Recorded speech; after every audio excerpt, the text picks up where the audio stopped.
হাওরের প্রকৃত সৌন্দর্য উপভোগ করার জন্য একবার হলেও সেখানে ঘুরতে যাওয়া উচিত। কোনো ক্যামেরার মাধ্যমে আসলে হাওরের প্রকৃত যেই সৌন্দর্য সেটা ফুটিয়ে তোলা সম্ভব হয় না। যারা ঢাকা থেকে গাড়ি নিয়ে আসেন তাদের জন্য কিন্তু এখানে গাড়ি পার্কিং এর সুব্যবস্থাও রয়েছে। আপনাদের দু চোখ যেদিকে যাবে সব দিকে শুধু পানি আর পানিই দেখতে পারবেন। আর এই যে এখানে একটা দেখতে পাচ্ছেন অনেক বড় একটা বাজার রয়েছে যেটার নাম হচ্ছে মধ্যনগর বাজার। চারপাশেই পানি, মাঝখানে হচ্ছে বাড়ি বা বাজার। সেখানে যাওয়ার পরে স্থানীয় একজনের সাথে কথা হয়েছিল। উনি আমাদেরকে জানালেন একটা সময় এইখানে কেউ আসতো না। কোনো মানুষের তেমন যাতায়াত ছিল না। কারণ এইখানে যাতায়াত ব্যবস্থা খুবই খারাপ ছিল। নৌকা ছাড়া আসলে তারা চলাচল করতে পারে না এখনো অবধি।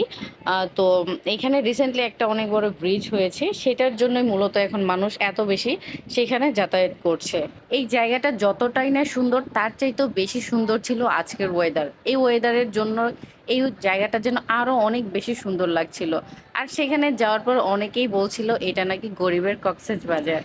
ভিডিওটা যখন আমি এডিট করতে বসলাম তখন শুধু আমার একটাই আফসোস হচ্ছিল যে নিজ চোখে আমি কত সুন্দর একটা জায়গা ঘুরে আসলাম, দেখে আসলাম, উপভোগ করে আসলাম, অথচ তার 1%ও যদি আমি ক্যামেরার মধ্যে তুলে ধরতে পারতাম।